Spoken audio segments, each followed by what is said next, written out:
essentially what I'm looking for, so it's going to draw on some concepts we've talked about, and then there's going to be an application component, right? So I'm going to basically ask your opinion on some sort of topic, or how you would apply it in a particular way.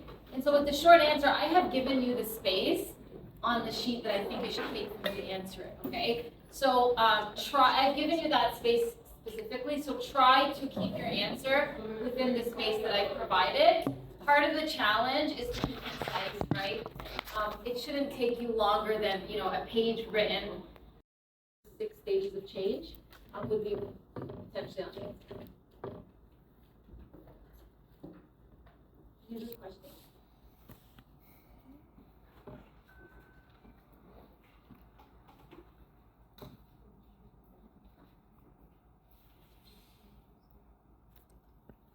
So will we be covering all the 6 stages or the one we have just discussed in the class? I think We've talked about 6. There's 8 in total. Okay. We've talked about the first 6. So anything we've talked about in class up until this point is fair game. Anyone have any questions about the format or the exam? Yep. For the MCQs, in case it's not also. They might, yeah, they might. And the multiple choice, yep.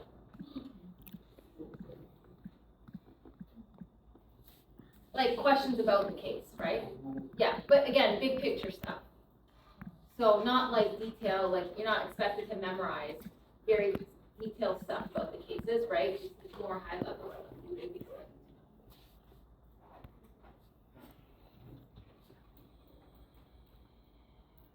Any other questions? Still hot in this classroom, I see.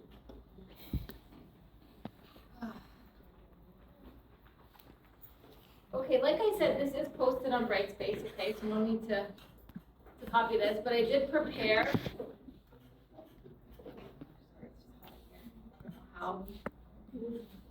I did prepare just a set of review questions for today. Are you recording? Okay, so I'm gonna have to ask you to delete that. So my policy is no lectures are recorded, okay? I do make that clear up front.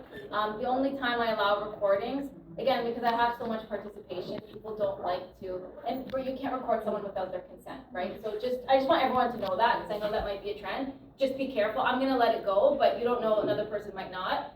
So never record somebody without their consent, okay? And so my policy, again, no recordings. If you need a recording for an accommodation purpose, then you have to go through the university to get the accommodation form, and I'd be happy to sign that, but I need to see that it is a formal accommodation, okay? And I'm sure we all know why I've said it numerous times, because there's so much participation that I request of you. When you're recording and people know that, sometimes they are more reluctant to speak up, to say what they think, and that's not really fair for what I'm trying to achieve in my courses, right? Free, open learning, and we need to make sure that people have a safe environment for doing that. Not to say that we think anyone would do anything with recording, but it's just we're not going to open that up even. We're not going to close it. Okay, any questions on that? Any questions on the format before we get into the review? All good? Okay. So let's go through our review. We do have some treats for you guys. For anybody who answers today, you can get a little chocolate or candy. Okay, so what's up here? Urgency. Raise your hand so that way I can keep track of who's answering.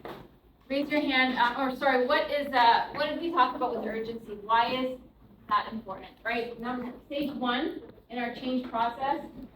Oh my goodness. Deals with urgency. Why is urgency so critical? If we don't surpass urgency, if we don't have enough urgency, what happens? What is urgency? Maybe start there. Can you just say your name before you answer? That's okay. Just bring it next time. Yeah. So, I was going to answer the question. Yeah. The more, as soon as you identify problems, the more sooner you can fix the problems. Okay, so you have to run the right track. So you want to get people to see the problem, essentially, with urgency, which means what? What are you really trying to get them to do? Do you mind passing this around to the next person? I'm going to have to get the class to work with me here. Okay, so what does that mean? When we're saying we want them to see problems, what do we really want them to see? In other words. We want to solve them quickly. But what do we want? We do want, well, not necessarily even quickly, right? But what do we want them to see? She mentioned with urgency, we want to get people to see the problem. What does that really mean? What do we really want them? Why do we want them to see the problem? What is this all about? Yes. With urgency, the thing is, they need to see the need for change. It's the need for change, This is right? the So, important thing. right, and this is where we've talked about complacency. When urgency is low, that probably means complacency is high, which means people aren't going to see the need for change. And what's the problem with that? If people don't see the need for change, yes. Any change effort will not be taken positively because Exactly, right? So people Yeah. will come up with a million different excuses and reasons other to not things. embrace the change, to not see that it's necessary, and then you won't get the behaviors that you need in a change effort, right? If people don't believe change is needed, they're not gonna behave in a way that you need them to behave to make the change happen, right? So urgency is critical for that reason. So you could just keep passing the candy around, yes. If it is based on urgency, so we don't need to get overthink. So there is no need to be, there is no need to overthink. So we can do anything, any kind of things quickly. I think I know what you're saying. So you're saying if urgency is naturally there, it's less work to try to get the urgency up. Yeah. But usually, which is true, right? But usually urgency will be low, right? Because people are complacent. So that's why we have to work so hard to get urgency up, because we're not that lucky where people are just urgent to be better, right? I hate to say that. Although people want to be better for the most part, the urgency is usually not there. That's why so many little people, so that's why people so less often will change, okay? Because urgency is not common. It's actually complacency that's common, which is why we see more of a reluctance to change, a resistance to change, and you know the reality that there's very little people who do change, right? Okay. So what are some reasons why you might see complacency, right? Complacency is just, what's complacency again? What's complacency again? What does that mean to you? Yeah. When you're okay with the current situation. Yeah, like you're just kind of self-satisfied, right? Okay. Why might that exist in an organization? People just, they're good. They don't see any need to do anything different from what they're doing. Right, we're all good, you know, everything's great. I think, Professor, if people are okay with the status quo, pro quo of the situation, they are like, okay, this is how we want, this is how things are going, this is okay, I don't need to change, I don't want to change, then they want to sort of like maintain that state instead of change, which by nature is a cause of stress and other things. Yeah. Right, no, exactly. So people are going to perpetuate the complacent culture. Yes? Ignoring key problems, that's a sign that you've got complacency. Remember we've talked about when you've got a culture where people don't want to hear bad news, they don't want to hear information about problems, that's a sign that they're complacent, right? Because again, the status quo is working in overdrive and they don't want to hear anything because they probably more internally don't want to believe that they need to change and don't want to do the work to actually change because change is so painful and all of that, right? So people naturally want to come up with ways not to change, and part of, you know, that sort of mindset is being resistant to hearing any negative news or information about problems. Okay, what else? What other examples in an organizational context might cause complacency? Yeah. It could also be possible that they don't have any exact goals, like progressing on. Sorry, not having goals? Yeah, like exact goals. Yeah, so not having goals, so it's like the standards are, you know, maybe the standards are too low, so they're not sending the message that more needs to be done to get to another place. Yes, that's also part of it, good. Too many visible resources, right? Remember we've talked about all the different things. Go back to that exercise that we did, because there's a lot of important points there as to why there's complacency and how some of the ways an organization might address that. Okay, you're putting together your guiding coalition. What are 4 things to consider?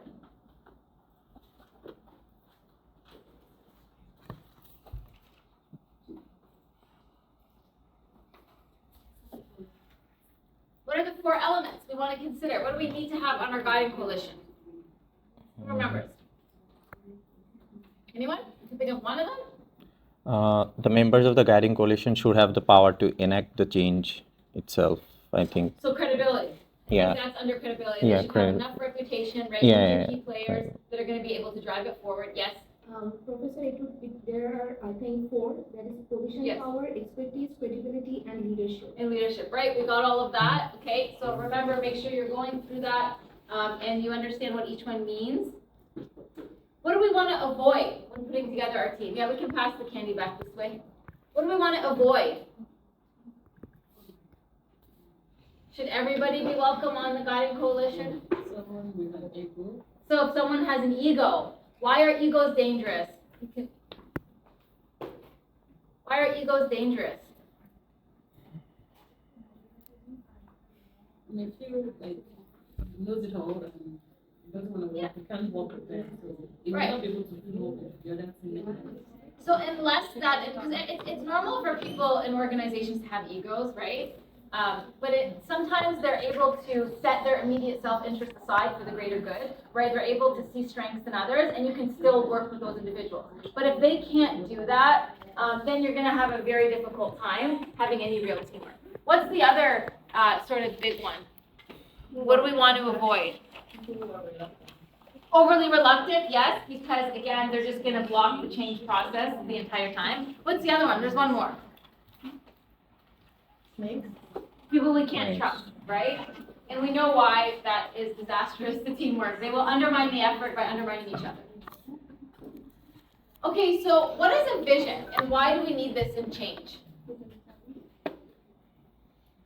What is a vision and why do we need this in the change effort? Why is it important? Anyone? To have direct and align people towards one. We want to direct and align people, right, toward, but what is a vision? A long-term plan. Mm. A long-term plan. Yeah, it looks, yeah, or It's inspirational and idealistic plan for the entire organization to follow. So Okay, that good. they know what to do next 5 years or maybe a given period that we want to follow the vision. yeah, so it's a picture of the future, right? We're telling you what we want the future to look like, and we're giving you an achievable, a desirable, a focused, a flexible picture so that you can be motivated to do the work to achieve it, right? That's the idea, because with a vision, we're trying to instill hope, right, which will instill motivation, and then you get action, right? And so you want to show people that, we can achieve a better future if we do more than what we're doing today. And then you want to be realistic, right? Follow all of the principles we've talked about. Okay, so on to that question. So now we're communicating a vision. We've talked about 7 principles, right? When we're communicating a vision. Who can think of what those were?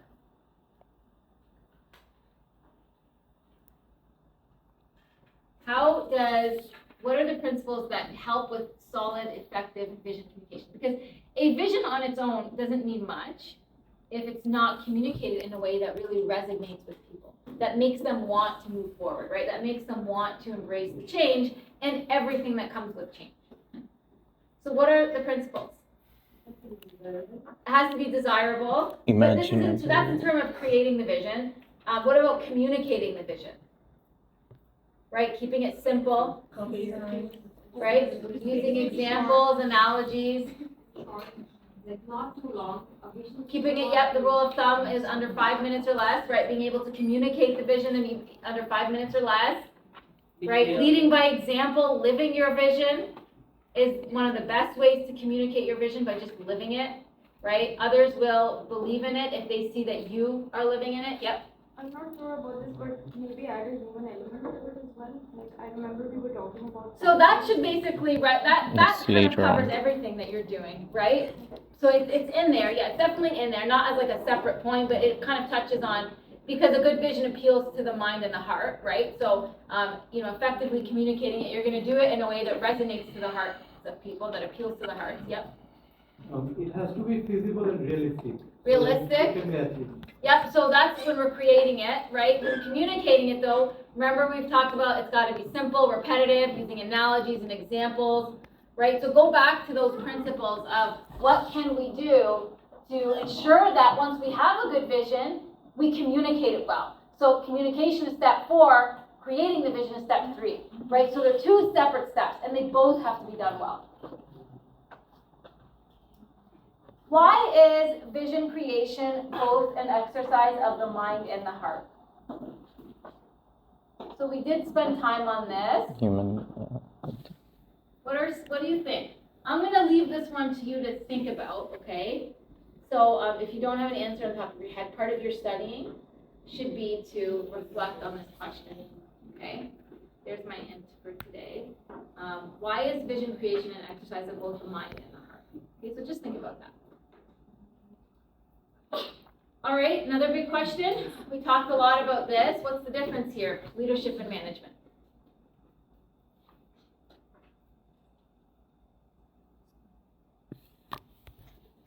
Leadership is basically you assign the people to tasks.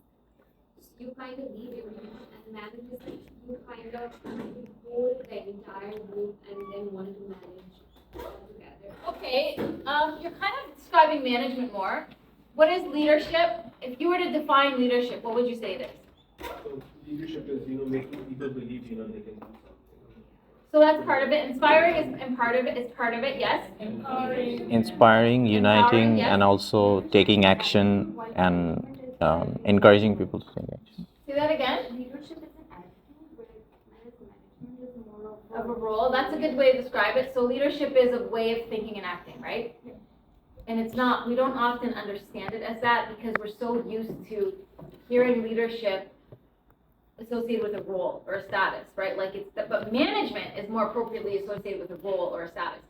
Leadership is really about how you behave, how you think. It's about who you are. And that's why we talked about all of the things that it takes, self-discovery, the personal commitment to actually become a good leader. It's not something that you're going to learn in the classroom. It's not something that you're going to learn in any management program. You become a good leader by committing to yourself throughout the rest of your lives. Okay, that's how you actually become a leader. You take what you can from your school, from other mentors, from other support systems, yes, of course, but you are the one who is responsible for becoming a leader. It's a commitment that you make to yourself. Nobody else can impose that on you. And we can teach it, we can plant seeds, but we can't make it happen for you. You have to make it happen. Okay, because only we can be responsible for ourselves, our development, and our growth at the end of the day. You can be influenced by others, supported by others, but that has to be your choice and your journey, okay? And so if there's anything you take from our course, take that when it comes to being a leader. Okay, but definitely work on that question as well. Go back to what we've talked about with the distinction, okay? What are some key attributes? Okay, we've kind of said this. So what are some of the most common attributes we see in successful leaders? Leaders are passionate. They can. Passionate, they have purpose. They're motivated. They're focused on the goal.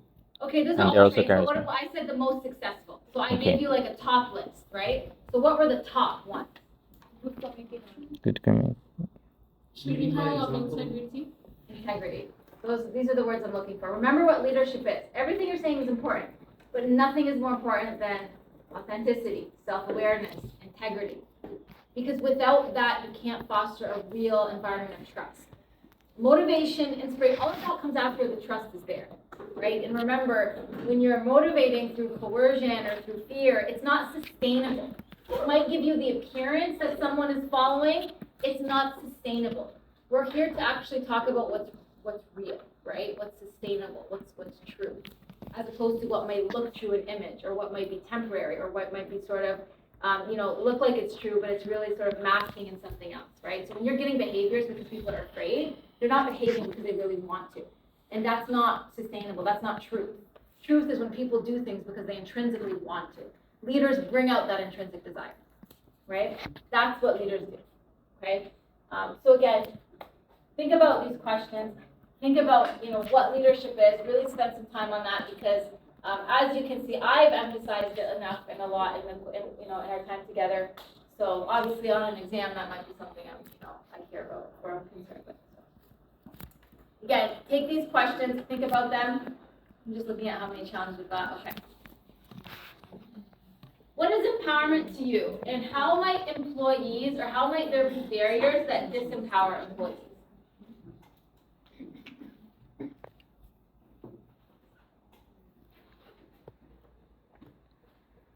Anyone?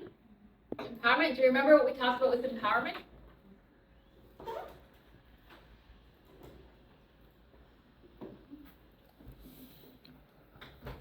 Okay, I'll let you study this one. What are short-term wins? We talked about short-term wins. Why are these important? Yes. Okay, so short-term wins, this is where you get your managers coming in, right? Again, really important because the change process is what? It's a long, difficult process. Will take a long time to really see some results. So the short-term wins are designed to do what? Generate momentum, maintain urgency, and prevent loss of motivation. So you want to keep momentum up, right? You want people to see that this is going to work, right? Because the short-term wins have to be connected to your change efforts, right? So it's evidence that the change is working. It's evidence to keep going. It's a chance to reward people to make them feel good about the work. Imagine imagine working really hard for years and never achieving anything concrete in that period because you're just still in the process. That's demotivating, right? People need to feel like their hard work is being rewarded, that it's actually achieving something. That's the role of short-term wins. Okay, so you have to intentionally create them in the process of change, which is going to be a multi-year usually project. Okay, Broadway brokers. Why was communication so critical in this case? We just spent 2 classes talking about Broadway brokers. Why was communication so important here? Right, because in this case, we had a massive issue of credibility. And so the company was concerned with rebuilding that credibility, right? And so communication became even more critical. But also we had a crisis. Credibility issue aside, remember, we did have a crisis. The company was going down. Communication is still important in that situation because people need to know what's happening, right? You need to ensure that their trust and their faith in the company is still there. So ongoing transparent communication was really critical in that case. Okay, what do you think is the most challenging aspect of a change effort? Now remember, this is kind of a subjective question. So in an exam, you might have different answers. You might not have the exact answer on this. However, based on what we've talked about, the way you support your answer should be the same, right? So you should be drawing on material that is supporting your answer. So what I'm concerned with is not even really your answer, it's why you think that's the answer and how well supported that answer is and everything that we've talked about in the material, okay? So you don't have to answer this right now, but take some time as part of your studying. This is another sort of sample question that I ask you to reflect on in your studying, okay? And then what do you think it means, or what does it mean when we say that change is painful?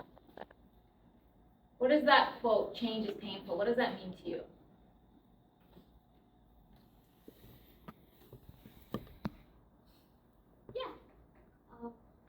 A lot of people don't want to change because there's a lot of process to it. They don't want to go through the process to make the change happen. So when you say process, and you're right, people don't want to go through the process of making change happen.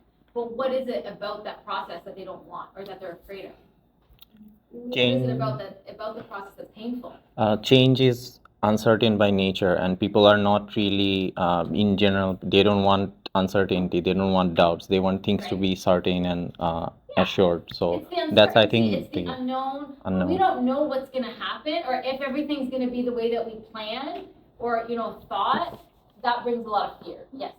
When we want to change something or change ourselves, we need to get out of our comfort zone. Yeah, exactly. It's very difficult. That's another great point, right? So when you want to change, that means you have to get out of your comfort because it means you're change. That's the very nature of change. You're doing something that you're not used to doing, right? That's why it's change as opposed to staying the same. And when we're asking people to come out what's comfortable to them, to come out of that, that's actually very hard. It seems simple when we talk about it. If it were that simple, then we wouldn't have such little change in the world, right? It's incredibly difficult. and, you know, when people fail at change efforts or they, you know, they stumble, a lot of times it's underestimating how powerful forces of complacency, status quo, comfort really are, right? They're very unconscious, powerful forces. Okay? So that was great. So those are the 15 questions that I've got for you now. Your studying should not be limited to these questions. These are some questions to help you focus your studying on some important concepts that I'm bringing to your attention again. But also go back through all of the lectures, right? Go back and make sure that you're studying everything we've talked about so far so that you're fully prepared for the exam on Tuesday when we return. Any questions? Do you mind passing the treats down to this row? Make sure everyone got one as well. Okay, any other questions about the exam? So I'm not even sure what time we're at right now. Okay, so I'll let you have the rest of class to study, whether it's for this class or another class, if you have no more questions. Yes? It's not for the, Okay. but I think maybe I missed it, but I just wanted to, I like more on the, are we to write a report on For what? the presentation? Oh, so yeah, the group presentation? No report, no written, nothing, you're not handing in anything in writing, it's just a presentation and your slides. Okay? So there's no report to come with that. Most of the work, and the reason is, because I don't know if anyone started reading the cases, but they're challenging reads to an extent. You might have to read it a few times, that's normal. But the work actually comes from your analysis of the case.